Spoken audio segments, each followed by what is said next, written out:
Hola, muy buenos días, tengan todas y todos. Es muy grato estar acá, ver tantas caras amigas, tantas y tantos compañeros de lucha de muchos años. Saludo muy cariñosamente al señor presidente de la Junta Directiva del CONAPTIS y al señor director adjunto del CONAPTIS, don Francisco Azofeifa, amigos y amigas que están acá, señores presidentes ejecutivos, señora presidenta de la Junta de Protección Social, doña Mildred García, señora directora del Departamento de Educación Inclusiva, doña Gilda Aguilar, y muchos amigos y sobre todo compañeros de lo que llamamos el Consejo, que durante tantos años estuvimos allí.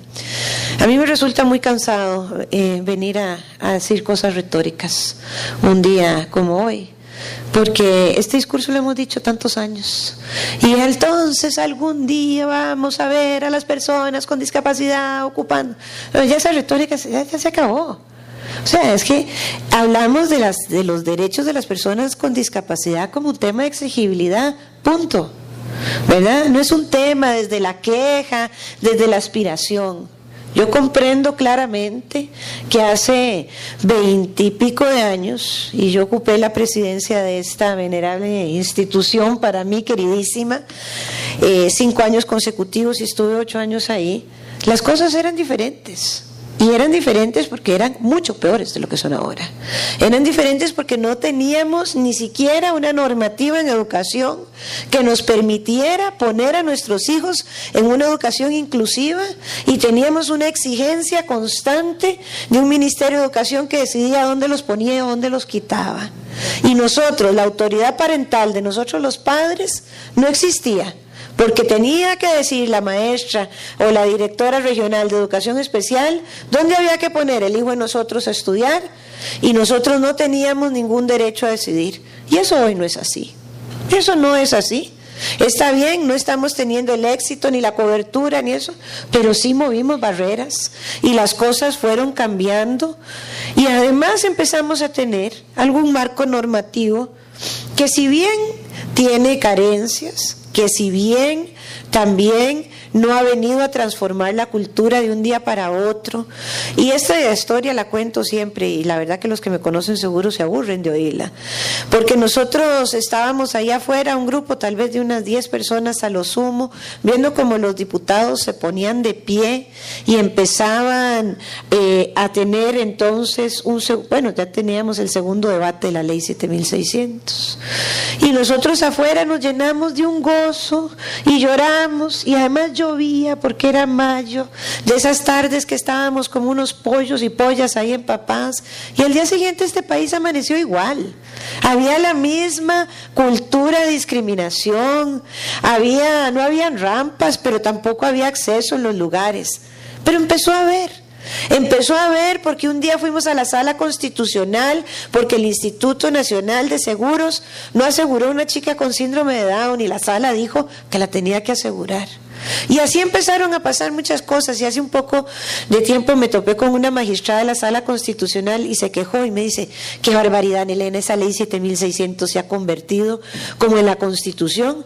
Todo el día hay que estar los magistrados, nosotros resolviendo sobre eso, y a mí me daba un placer que realmente lleváramos la ley hasta donde había que llevarla. Claro, porque todos los pasos anteriores habían fallado, porque las municipalidades siguen construyendo sin tener planos adecuados, porque las instituciones de servicio privado con acceso a los públicos tampoco les importa.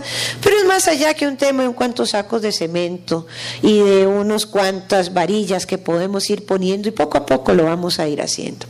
Es un tema de cómo nos vamos formando y cuál es la política pública que vamos haciendo. Y también es un poco de cómo utilizamos la discapacidad. Yo me alegro que don Eric diga que la discapacidad no puede ser un tema político. Eso no puede ser un tema político.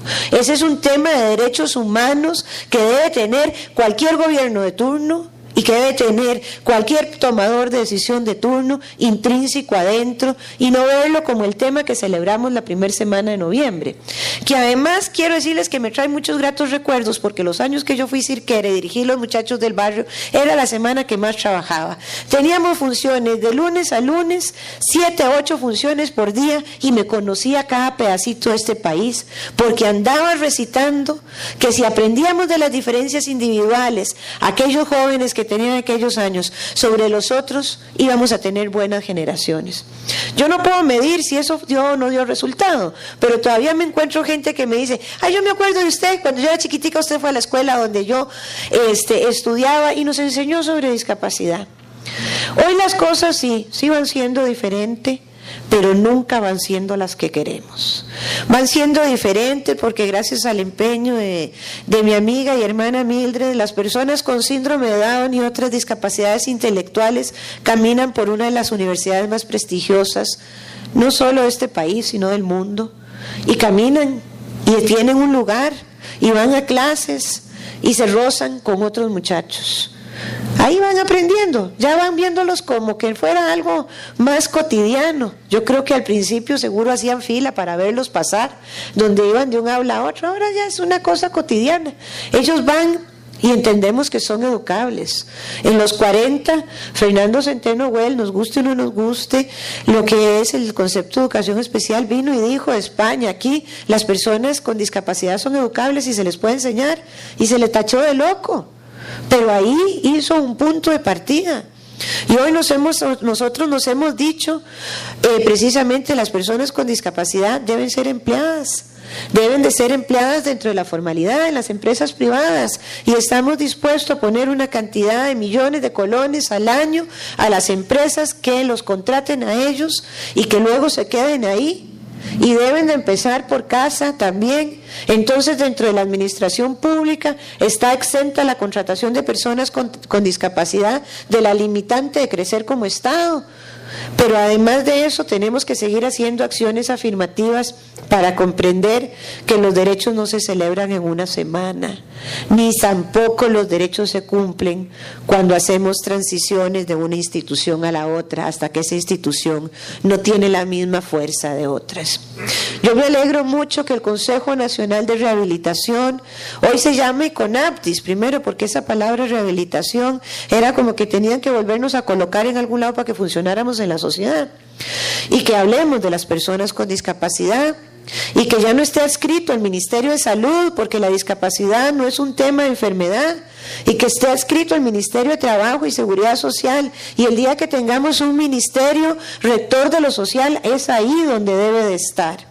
También me alegro que haya salido, por ejemplo, instancias a quien además fueron compañeros maravillosos de junta directiva como el Colegio de Trabajadoras Sociales y ahora el MISIT tenga un lugar, la ciencia y la tecnología tenga un lugar ahí, y las organizaciones tengan sus representantes, y las personas con discapacidad tengan una voz.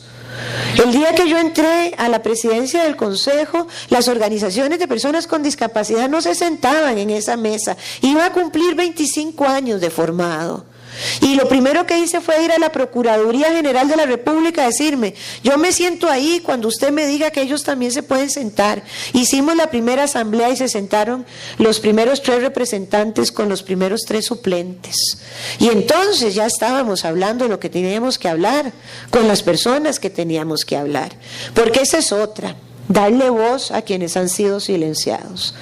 Por eso a mí esta semana me provoca muchos, pero muchos sentimientos. La alegría de tener siempre la posibilidad de posesionar durante una semana los derechos humanos de las personas con discapacidad como un derecho insoslayable de un Estado y de una sociedad y de un país que se cree respetuoso de eso.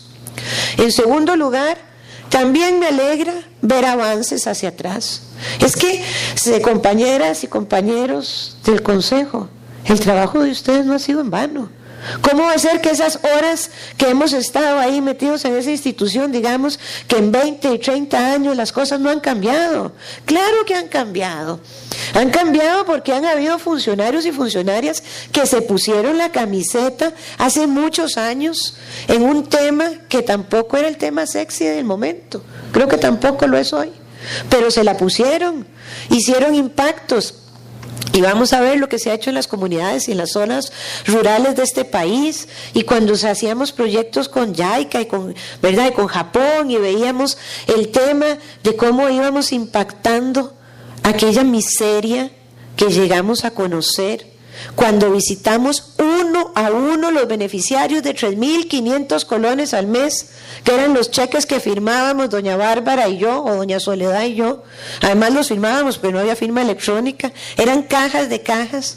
Y cuando fuimos a verlos unos a unos, ahí entendimos la miseria en su máxima expresión total.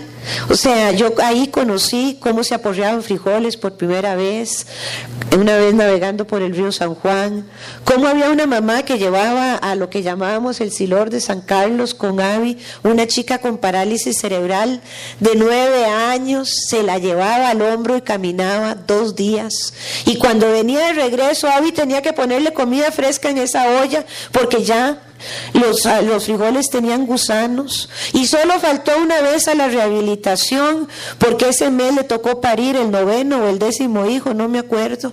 Esa era la cara de la discapacidad que se trabajaba y se sigue trabajando, y ese es el ciclo perverso de la miseria que genera discapacidad, y la discapacidad genera miseria. Y es ahí en donde las transformaciones tienen que ser mucho más allá de la queja, mucho más allá de la retórica de una semana. Tienen que tener decisión, tienen que tener visión de derechos humanos, tienen que tener claridad de cuál lugar nos corresponde estar a las personas con discapacidad. Muchas gracias.